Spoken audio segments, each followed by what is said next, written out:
ترکی کے صدر رجب Tayyip Erdogan کے پیر شیخ محمود آفندی نقشبندی۔ شیخ محمود آفندی شمالی ترکی کے رہنے والے ہیں۔ ترکی میں جب خلافت عثمانیہ کا خاتمہ ہوا تو علماء نے چھپ چھپ کر وہاں درختوں کے نیچے گاؤں میں بچوں کو دینی تعلیم دینا شروع کی۔ جب وہاں فوج کے لوگ آتے تو فوراً بچے کھیتی باڑی میں مشغول ہو جاتے اور یوں محسوس ہوتا تھا کہ یہ بچے کوئی تعلیم حاصل نہیں کر رہے۔ انہی طالب علموں میں ایک طالب علم شیخ محمود آفندی نقشبندی بھی شامل ہیں، جنہوں نے اسی طرح تعلیم حاصل کی۔ اپنے گاؤں میں تعلیم کا سلسلہ جاری رکھنے کے دوران ان کے 2 خلفاء کو شہید بھی کیا گیا۔ پھر انہوں نے وہاں سے شہر کا رخ کیا۔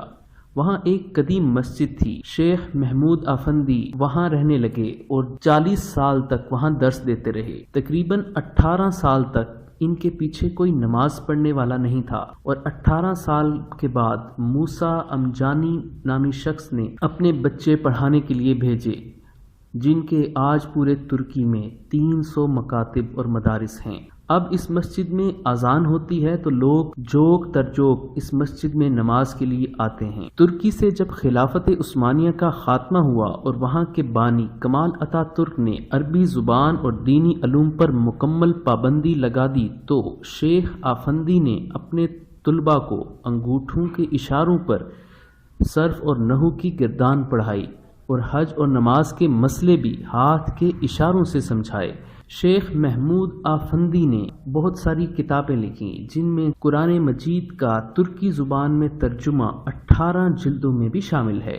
رجب طیب اردگان ان سے والہانہ عقیدت اور محبت رکھتے ہیں۔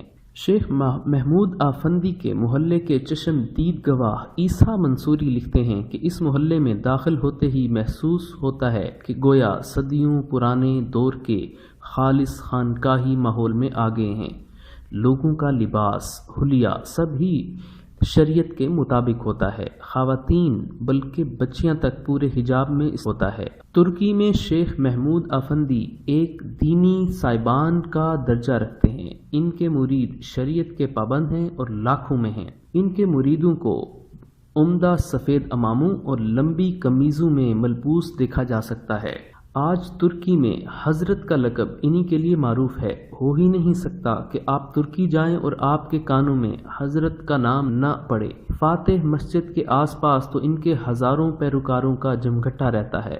کہا جاتا ہے کہ چند سال قبل جب شیخ آفندی نے حج کا ارادہ کیا تو لاکھوں مریدین اور متبعین اپنے اپنے چارٹرڈ طیاروں میں ان کے ساتھ حجاز روانہ ہوئے۔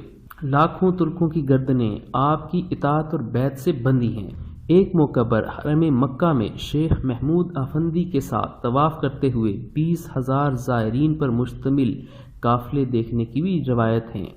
2013 میں شیخ محمود آفندی کو امام محمد قاسم نانوتوی ایوارڈ سے بھی نوازا گیا۔ ایک مرتبہ ترکی جانا ہوا۔